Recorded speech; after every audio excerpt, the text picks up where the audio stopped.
प्रश्नावली 13.1 का question number 7 देखिए। वायु में सल्फर डाइऑक्साइड की सांद्रता भाग प्रति मिलियन में को ज्ञात करने के लिए एक नगर के 30 मोहल्लों से आंकड़े एकत्रित किए गए, जिन्हें नीचे प्रस्तुत किया गया है। देखिए, सल्फर डाइऑक्साइड की सांद्रता दे रखी है और ये हमारी बारंबारता दे रखी है। वायु में सल्फर डाइऑक्साइड की सांद्रता का माध्य हमें ज्ञात करना है। तो चलिए शुरू करते हैं। सबसे पहले हम सारणी बनाते हैं। यहाँ पहले दे रखा है हमारा SO2 की सांद्रता, उसके बाद दे रखा है हमारा बारंबारता। यहाँ लिखेंगे SO2 की सांद्रता, उसके बाद सारणी बनेगी बारंबारता की। बारंबारता की सांद्रता को लिख सकते हैं हम FI से। इसके बाद आता है हमारा वर्ग अंतराल।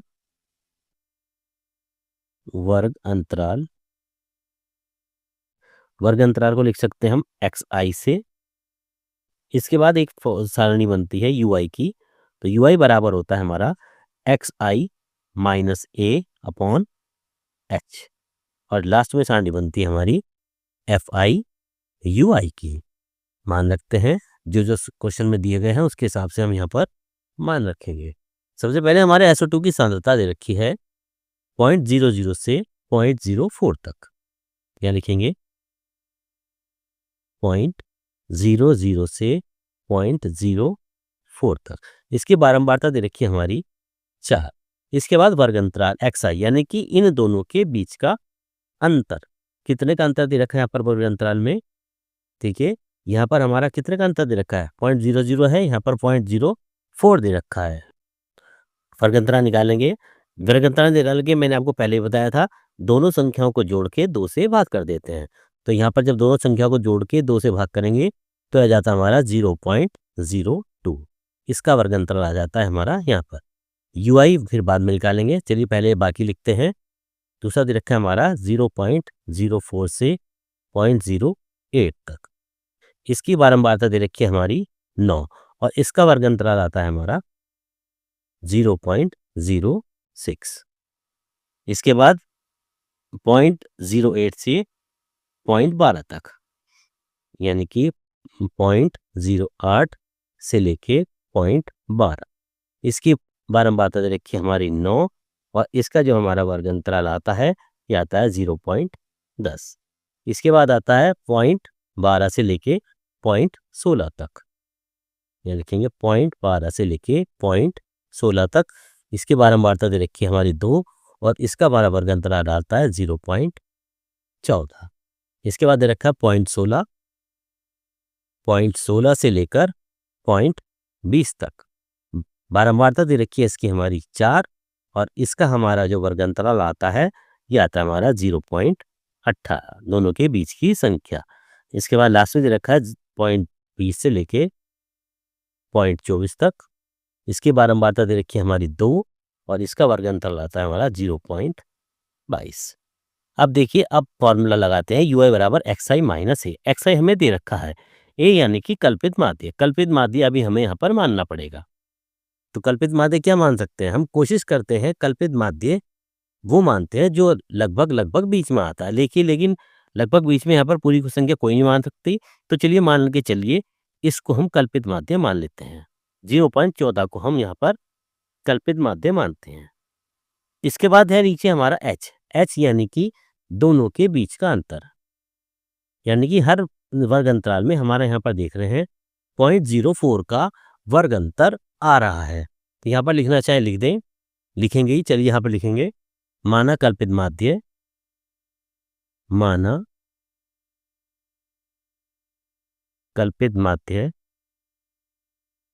A बराबर, इसका मान रखते हैं कल्पित माध्य A बराबर मानते हैं हम 0.14 को।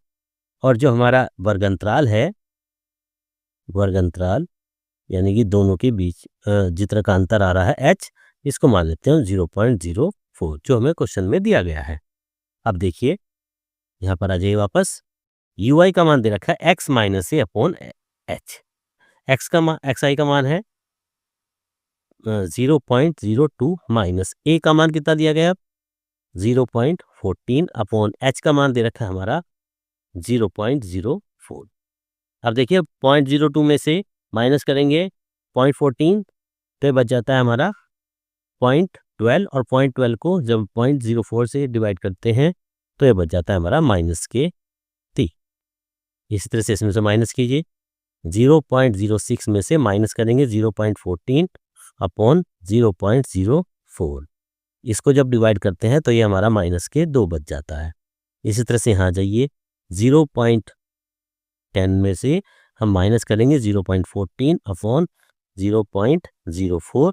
इसको डिवाइड करेंगे तो आ जाता है हमारा मान इसका -1 आ जाता है। अब इसी तरह से इसमें से माइनस करेंगे 0.14 में से 0.14 अपॉन 0.04 डिवाइड करेंगे तो ये हमारा हम 0 ही बच जाता है, क्योंकि दोनों संख्या को माइनस करके हमारा 0 ही बचता है। इसके बाद अगला आता है 0.18 माइनस 0.14 अपॉन 0.04। इसको डिवाइड करेंगे तो ये हमारा 1 बच जाता है, क्योंकि 18 में से 14 आ जाता है, 4 बचता है और नीचे भी 4 ऊपर भी 4 बचेगा तो हमारा 1 आ जाएगा। लास्ट में देखिए 0.22 में से 0.14 अपॉन 0.04। इसको जब हम डिवाइड करते हैं तो इसको हम डिवाइड करने के बाद यहाँ पर हमारा 2 बच जाता है। इस तरीके से हमारा फार्मूले में मान रखने के बाद ये हमें मान प्राप्त होते हैं। अगला आता है हमारा FI/UI, यानी कि FI/UI इन दोनों की हमें मल्टीप्लाई करनी है। जैसे 4 की -3 में करेंगे, 4 तिया 12, यानी कि यहाँ आ जाता है -12। इस तरह से 9 की 2 में करेंगे, 9 दूनी 18 -18। 9 की 1 में करेंगे -9। 2 की 0 में करेंगे 0। 4 की 1 में करेंगे 4 और 2 की 2 में करेंगे, यहाँ पर भी हमारा 4 आ जाता है। इस तरह से हमारी सारणी बनकर तैयार हो जाती है। अभी हमें नीचे इनका योग भी करना है। एक तो बारंबार तक योग करना है और ये जो हमारा इसका योग आया है ये वाला भी हमें योग करना है। सारणी बनाने के बाद इसके बाद हम इनका योग करते हैं। यहाँ लिखते हैं सिग्मा FI। देखिए जब इनका टोटल करेंगे यहाँ पर हमारा आ जाता है टोटल 30। इसी तरह से यहाँ करेंगे इसका सिग्मा FI/UI। इसको जब जोड़ेंगे तो पहले माइनस की संख्या जोड़ेंगे फिर प्लस की जोड़ेंगे। तो माइनस की पहले संख्या जोड़ते हैं, 12 और 18 30 और 9 39, माइनस के 39 और प्लस के 4 और 4 8, प्लस के 8 माइनस के 39, तो ये बच जाता है हमारा -31। तो माइनस का 31 हमारा इसका योग बच जाता है। अब हम फॉर्मूला लगाएंगे माध्य निकालने का। देखिए माध्य निकालने का जो फॉर्मूला लगाएंगे यहाँ पर माध्य यानी कि x, इसका फॉर्मूला होता है हमारा a + h into sigma FI/UI upon sigma FI। मान रख दीजिए, a का मान कल्पित माध्य माना था हमने 0.14, तो 0.14 प्लस h था हमारा 0.04 इंटू सिग्मा FI/UI का मान आया था हमारा -31 बटे सिग्मा FI का मान आया था हमारा 30। देखिए हटाइए इसको, यहाँ से पॉइंट्स आते हैं तो नीचे हमारा 100 आ जाता है, तो बचा है 0.14 प्लस ऊपर यहाँ से काट दीजिए 4 से काटेंगे तो 25 आ जाता है। ऊपर बचता है हमारा -31 बटे नीचे बचेगा 25 गुना 30, तो आ जाता है हमारा 0.14 प्लस माइनस होते हैं 31 बटे 25 या 75, यानी कि 750। अब देखिए इसको डिवाइड कर लीजिए। हमारा आंसर निकालने के लिए जब हम इसको डिवाइड करते हैं 750 से जब हम 31 को डिवाइड करते हैं तो ये आ जाता है हमारा 0.14 माइनस, इसको जब हम इससे डिवाइड करेंगे तो आ जाता है हमारा 0.041। अब इसमें से ये वाली संख्या घटाइए तो ये बच जाती है हमारा 0.099। इस तरह से ये हमारा यहाँ पर आंसर निकल आता है। तो SO2 की सांद्रता जो माध्य इसका निकलेगा तो 0.99 प्रति मिलियन इसका हमारा आंसर आ जाता है। प्रति मिलियन इसका हमारा उत्तर आ जाता है क्वेश्चन नंबर 7 का प्रश्नावली 13.1 का।